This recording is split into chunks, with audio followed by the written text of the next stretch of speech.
입승기약 8번째, 오늘은 무주편입니다. 인공지능과 함께하는 김박사의 풍수이야기. 구독, 좋아요 부탁합니다.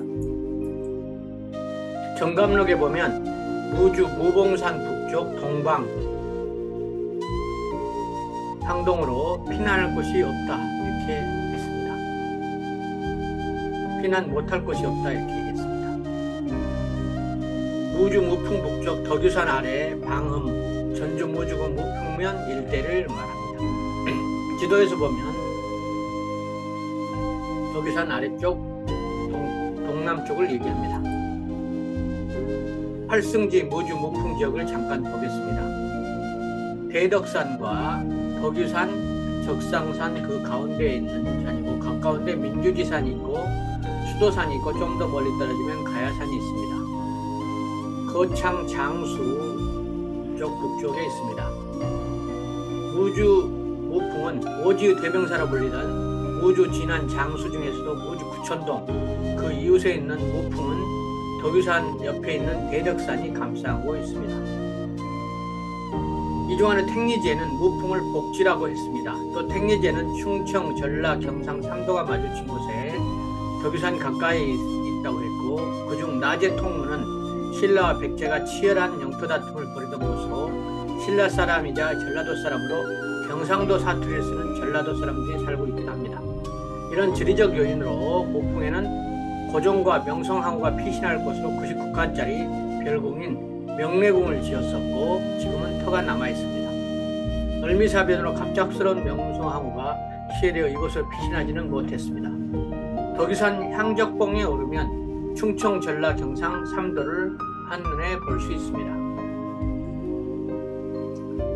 전체 일정을 보겠습니다.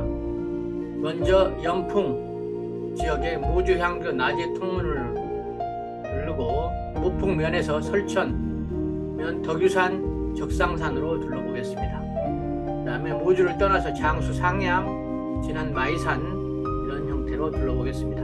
영담댐은 생략하겠습니다.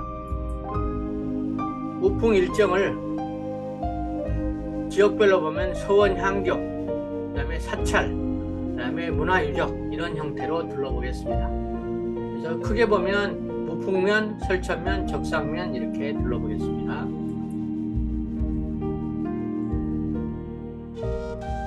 무주 구천동 33경이 우리한테 널리 알려져 있습니다. 무주 구천동은 라제 통문을 시작으로 구천동 계곡을 올라가며 백년사 덕유산 향적봉까지 36km 경관으로 총 33경이 있습니다. 33경은 왼쪽 그림과 같이 나타납니다. 기암 개석과 희귀한 동식물이 서식하는 원시림 사이를 흐르는 맑은 물이 쏘나 담, 폭포가 되어 우리나라 경승지 중 가장 아름다운 곳으로 꼽히는 곳입니다. 1경 낮의 통문부터 14경인 수경대까지를 덕유산으로 들어가는 길목 바깥에 있으므로 외 구천동이라고 하고, 15경인 월화탄부터 33경인 향적봉까지를 덕유산에 자리 잡고 있어서 내 구천동이라 이렇게 부릅니다. 먼저 무주 향교를 둘러보겠습니다. 무주 향교는 뒤에 눈썹 모양의 아름다운 산을 배경으로 해서 잘 자리 잡고 있습니다. 전형적인 향교의 모습입니다. 앞에가 명륜당 공부하는 공간이고 뒤쪽에 대성전 사당이 있습니다. 이제 첫 번째 관문으로 낮의 통문을 둘러보겠습니다. 낮의 통문은 설천면 소천리 1501번지에 있고, 다리를 건너면 통문, 옛날에는 이게 막혀 있었는데 신라와 백제의 경계 지역이었습니다. 인근에 있는 황인성 국무총리 생가 묘소를 둘러보았습니다. 전체 국세로 보면 대덕산 아래에 넓은 평지가 있고 물들이 모여서 나가는 곳에 있습니다. 근처에 세덕사도 있고 옥녀봉, 백합골 이렇게 아름다운 산들의 이름이 있습니다. 그 마을 안쪽에 금청말이라는 유명한 마을이 있습니다. 이건 뒤에서 자세히 들려보겠습니다. 옥녀가 마치 큰 대덕의 장군을 마주보고 있는 것처럼 그런 형국으로 마을이 이루어져 있습니다. 참 좋은 땅으로 보여집니다. 자, 이제 금척마을 안쪽으로 들어가면 입구에 금척 천하대장군 지하여장군 돼 있고 금척마을 유래가 써져 있습니다. 저 안쪽에 옥녀봉이 보이고 있습니다. 자, 옥녀봉 금척마을에서 앞쪽을 바라보면 왼쪽에 대덕산이 보이고 있습니다. 아주 편안하고 장군이 마치 나를 쳐다보고 있고 나는 옥녀인 것처럼 이런 모습으로 보입니다. 이 지역은 금척이라고 하는데 근거는 쇠로 만든 자의 뜻으로 마을 뒤에 있는 주 봉우리가 옥녀봉인데 옥녀봉에서 뻗어내린 능선이 배틀 형상으로 배를 짜는 배틀 형상으로 볏자루 북바위가 있으며 옛날 하늘에서 내려온 선녀들이 비단을 짜가지고 온 금자로 지어서 가난한 사람들에게 나누어줬는데 비단을 재던 금자는 신통력 있어 죽어가는 사람도 3번 만에 살아났다고 전해옵니다. 이 소문을 듣고 많은 사람들이 찾아오자 생명의 귀함을 모르게 되는 것을 깨닫고 금자를 옥녀봉 아래 배틀혈에 묻었는데 그후부터 마을 사람을 마을 이름을 쇠자로 부르게 되었다 이렇게 전합니다. 그래서 이 동네가 명당이라는 것을 반증하고 있습니다. 금척마을은 금평리로 현경상 나타납니다. 그래서 우리가 경상도 마을 호남 지역인데 경상도 사람들이 이주가 많이 와서 경상도 말을 쓰는 마을이다 이렇게 보고 있습니다. 특이한 마을입니다. 금척마을의 활경에 대해서 바위에 이제 돌에 새겨져 있습니다. 한번 읽어보시기 바랍니다. 자, 그 지역에 가면 또 백산서원이 있습니다. 백산서원은 문효경 하연선생 우리가 잘 알고 있는 그 두 분의 초상화 중에 가장 잘 되어 있는 초상화가 여기 보존되어 있습니다. 하연 선생은 정몽주의 문화에서 공부했고 21살 때 벼슬에 올라 이조판서, 대제학, 우의정, 좌의정을 거쳐 영의정 등을 두루하였습니다. 세종 때 황희 정승, 허조 정승과 함께 명재상으로 3대 명재상으로 불려진 분의 한 명입니다. 서울 가까이에는 하연 선생 묘소와 소산서원이 경기도 시흥시 신천동에 있습니다. 자, 인근으로 가서 명내궁터를 둘러보겠습니다. 우풍면 현내리 승지마을에 있습니다. 명내궁이란 원래 덕수궁의 옛 이름입니다. 광화군 때 경운궁으로 불리다가 인조 즉위의 명내궁으로 개창했죠. 1896년 고종이 다시 경운궁으로 부르면서 기존의 명내궁이란 이름은 지방 행궁에 붙여졌습니다. 명성황후는 위험을 느끼자 99칸을 명내궁을 무주에도 세웠는데 이쪽에는 결국은 시해돼서 오지 못한 안타까운 현실이 일어났습니다. 그래서 명성황후는 각시호대 우리가 경상도에도 있었고 이 전라도에도 있고 하면 알 수 있습니다. 경상도는 십승지 중에 하나인 예천 금당실 마을에서 봤죠. 무풍에 가면 무풍 승지마을 안내소가 있습니다. 여기서 들러서 자세히 보시면 좋을 것 같습니다. 철목리에 있습니다. 승지마을 종합 안내들을 보면 증산리, 철목리, 현내리 이 일대임을 알 수 있고 이게 십승지로 지목되고 있습니다. 이 안에 우리가 아까 말했던 다양한 중림서원, 세덕사, 은양서원, 백산서원 등 많은 곳들이 있습니다. 무풍 승지마을을 앞에서 보면 이렇게 편안한 동네 뒷산이 있는 마을로 보입니다. 높은 산에서 점점 낮아져서 평지화되어 있는 마을입니다. 자, 다음으로는 신선이 다니던 길, 무풍 신선길을 보겠습니다. 무풍 신선길은 청목마을에서 철목리에서 안으로 쭉 들어가면 그 지역에서 산을 따라서 수키로를 들어가면 사선암이 있습니다. 사선암은 좀 이따 보겠습니다. 사선암은 신라시대 화랑들이 호연지기를 연마했다는 곳입니다. 신선을 상징하는 바둑판이 있고 정상에 넓은 바위가 있습니다. 화랑인 사선, 영랑, 술랑, 남랑, 안상이 국경의 요충을 살피며 호연지기를 연마했던 곳이라고 해서 사선함이라고 전해옵니다. 지금도 위에는 바둑판이 그려져 있고 암벽에는 무풍면 출신 이시발 선생이 각자 글씨를 새겨둔 고인물이 남아있는데 이 고을의 선비였던 하재만, 이해교, 권철로, 하연 선생, 아까 말한 하연 선생 학문과 인격을 존경해서 새긴 것이라고 합니다.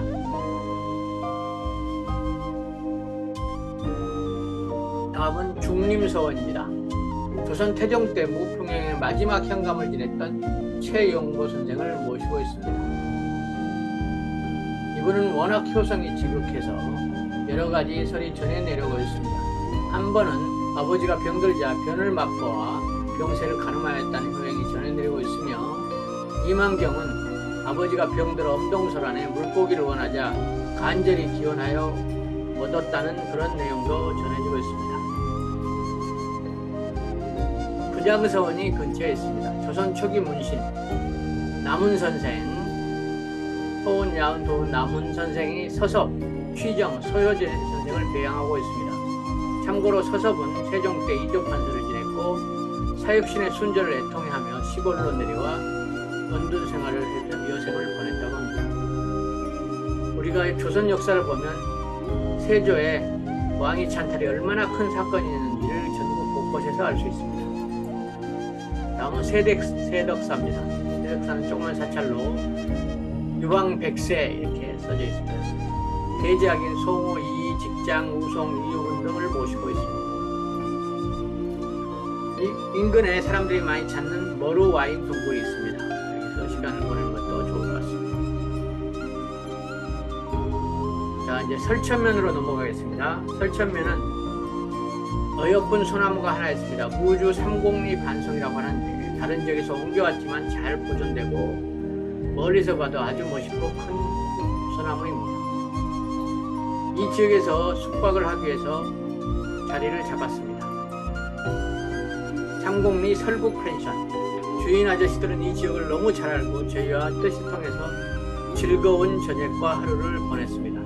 설천면 원산공 219-7에 있고 정창균 대표님이 대표자는 063-324의 이익이니까 여기를 많이 애용하시면 참 좋은 추억을 남기실 수 있을 것 같습니다.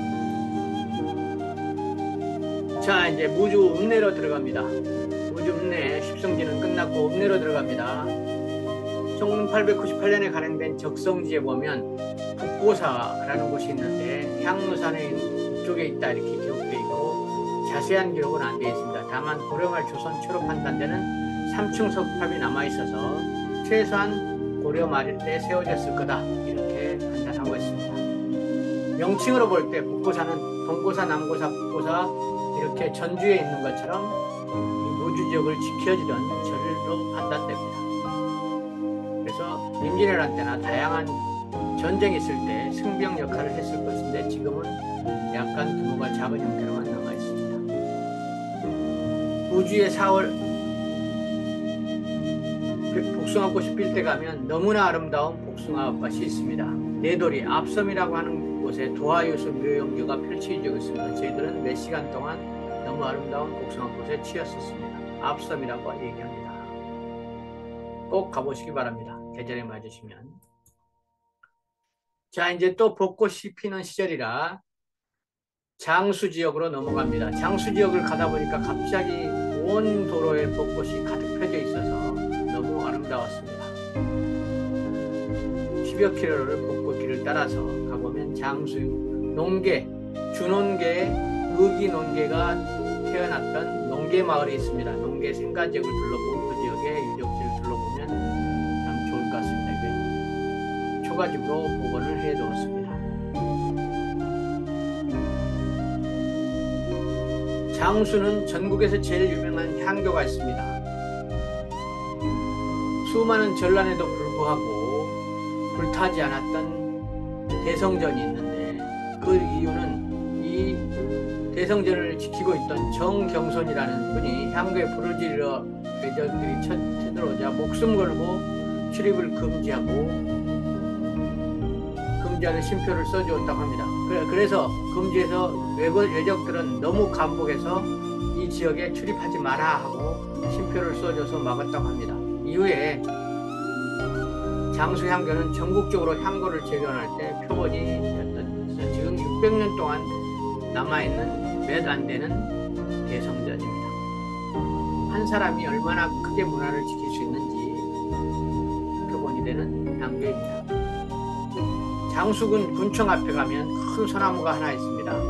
1588년경 논계 선생님이 심었다고 전해오고 있습니다.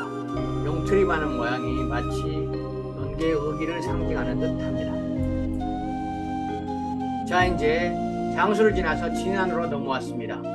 진안에 마이산이 유명하지만 마이산 입구는 사람들이 잘 안 가보는 것 같습니다. 마이산 앞에 대한 이산묘라는 특이한 사당이 있습니다. 국내 최대의 사당입니다.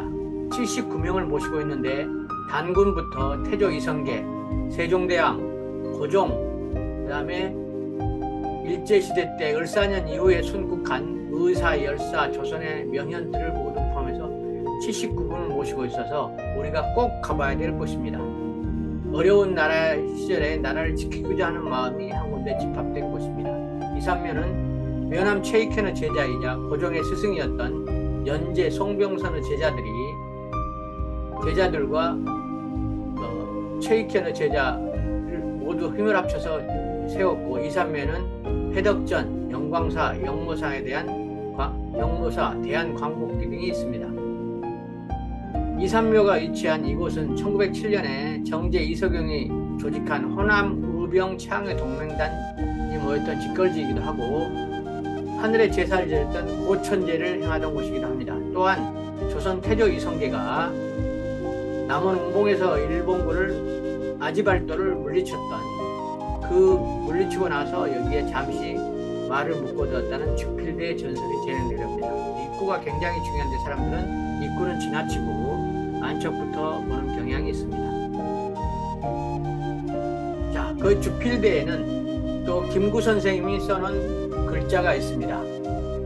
마이동천 주필대 맞은편 은성골 암벽에 새겨졌는데 대한곤곤 청구일원 이 8글자를 세워놨습니다. 순국선열을 추모하는 대한이산묘 성업 보홍찬의 사업에 적극 찬동하고 특히 윤봉길 의사 등 5명을 배양하는 데 대한 감사의 뜻으로 경력금과 함께 친필을 내렸다고 합니다. 글의 내용은 대한의 구구는 하늘과 땅처럼 무궁하고 민족의 장래는 해와 달처럼 밝다는 뜻을 닳고 있습니다. 해서체로 글씨를 찍고 글씨 한자의 길이가 1m나 되니까 어마어마하게 크게 쓰겠습니다. 유심히 보시면 좋겠습니다. 자, 이제 호남, 의병, 창의 동맹단터가 있는 바위를 용암이라고 합니다. 어마어마하게 큰 바위가 입구에 있습니다. 이것은 1907년 의병들이 이름을 새기고 재단을 쌓고 나라를 구하려고 항일 의병을 일으키는 고천제를 거행했던 곳입니다. 왜냐하면 마이산에서 고천제를 행한 것은 조선 이성계가 왕위를 오르기 전에 이곳을 찾아 머문 자리로 조선 왕후고 기초를 다진 것으로 알려져 있기 때문입니다. 이곳에서 한말의 대학자 순국제였던 송병선이 독립을 의병운동을 강하게 기원하고 이곳을 삼았던 것입니다. 현재는 문화유산으로 기록되어 있습니다.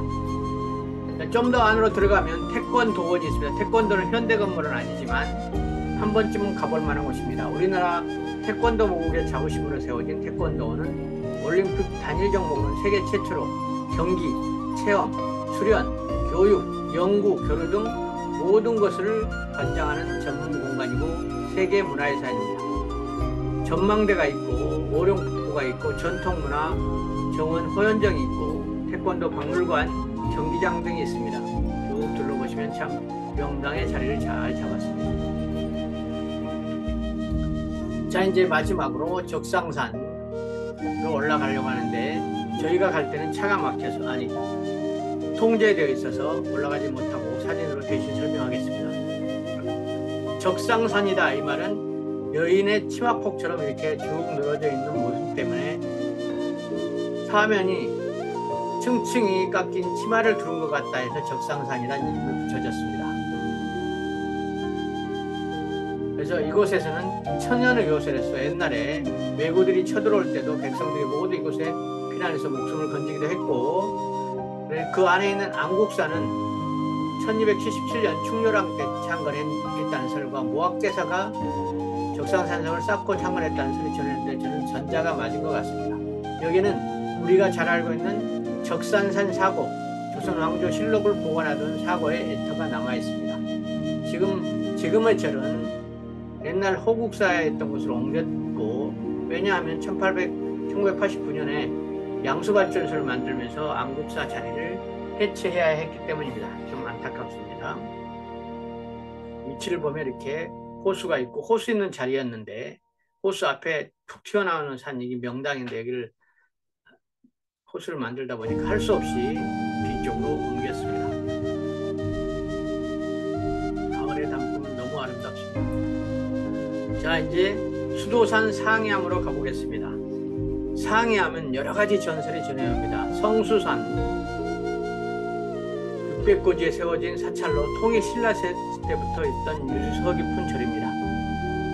도선대사가 탐복한 절로서 도선은 송도에 가서 왕건에게 성수산에 대한 자세한 설명을 하자 이것을 가서 기도를 하고 대업을 얻으라고 설득을 했습니다. 그러자 왕건은 여기서 100일 동안 기도를 했지만 아무 효험이 없었습니다. 그래도 실망하지 않고 골짜기 내려가 바위 틈에 흐르는 맑은 물로 목욕 재기하고 3일을 쉼없이 기도했더니 관음보살이 나타나 계시를 주었다, 이런 말이 전해되고 있어요. 그래서 너무 기뻐서 그곳을 환희담이다 이렇게 했는데 지금 환희담 글씨가 잘 안 보일 정도로 어디가 있는지 잘 모를 수 있으니까 절 뒤로 가서 자세히 찾아보시면 산신강 밑에 있습니다. 그 다음에 태조 이성계가 조선을 세우려고 할 때도 여기서 마찬가지로 기도를 했다고 합니다. 그래서 앞으로 왕이 되리라는 소리가 들렸다.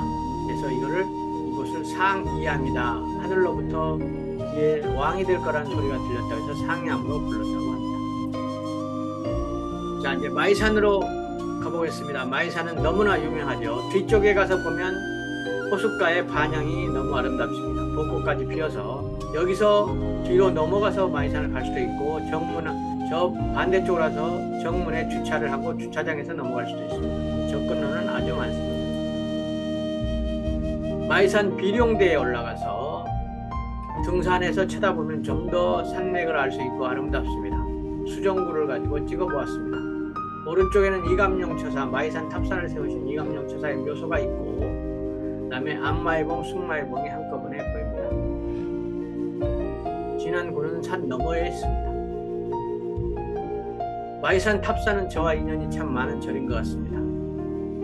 이감룡 처사가 80여 개의 돌탑으로 유명한데 25세에 이쪽에 들어와서 백성을 구하겠다는 일념으로 탑을 쌓았다고 합니다. 그리고 98세 때 세상을 떠났고 지금은 태고정에 속해 있으며 후손인 진성스님이 절을 운영하고 있습니다. 겨울에는 역고두름이 열린다고 해서 사람들이 많이 기도터로 사용합니다. 자, 안쪽으로 더 들어가면 순마이봉에 해당 곳에 은수사가 있습니다. 여기요 창건과 관련된 설화가 있죠. 조선 개입과 연관이 깊은 곳인데 이성계가 왕이 되기 전에 여기서 기도하는 중 신선이 나타나 금자, 이 금촉으로 사망강토를 다스려 보아라 하는 꿈을 꾸었다고 합니다. 그래서 황산대첩 운봉에서 이기고 나서 저 입구에서 말을 세워서 안쪽으로 와서 기도를 하고 있었는데 금촉을 받은 산이 마치 마이산과 흡사했기 때문에 이때부터 나에게 이 땅에 새나라를 건설하는 신의 뜻이로구나 하고 생각했다고 합니다. 지금도 그때 심은 청실 배나무가 있고 1월 오봉도가 안에 그려져 있는데 그 안에 금촉을 받은 그림도 그려져 있습니다. 태극전에 들어가 보시면 있습니다. 그래서 대웅전만 가지 말고 태극전도 꼭 들러보시기 바랍니다. 자, 아래쪽으로 내려오면 금당사가 있습니다. 금당사 창건설화에는 두 가지가 있습니다. 하나는 650년 고구려에서 법지로 건넌 보덕 스님이 제자인 한 스님인 무상 스님이 세웠다는 것, 제자인 금치 스님이 세웠다는 설과 그 다음에 고금당 자리에 원래 있었다는 설이 두 가지가 있는데 그쪽이 금당사, 금동사로 불렸습니다. 저는 이것이 더 맞다고 봅니다. 지금 자리로 옮긴 것은 1675년 숙종 때 일입니다. 다른 하나의 참건설은 814년 헌도광 때 중국 스님 해감이 창건했다고 합니다. 현대 사찰은 최근에도 충수하고 있고 고승 해근도 이곳에서 머물러 수도했다고 합니다. 자, 그러면 원래 금당사에 위치했다고 하는 고금당으로 가보았습니다. 고금당은 타병제 아래에 있는 금당사 모태로 금당사가 있었다는 곳이 현재 고금당 자리입니다. 바위면에 절묘하게 자리 잡은 고금당은 고려말 고승인 나옴화상이 수도했던 석굴이 있습니다. 나옴굴이라고 하는데 저는 거기가 참 편하고 좋았습니다. 고금당의 스님과 깊은 인연은 지금 생각만 해도 참으로 신기합니다. 저하고 뭔가 인연이 있는 것 같습니다. 오늘도 무주의 하루는 저물어 갑니다. 인공지능과 함께하는 김 박사의 풍수 이야기. 오늘은 8번째 무주에 대해서 말씀드렸습니다. 구독, 좋아요 부탁드립니다. 동영상으로 마무리를 하도록 하겠습니다.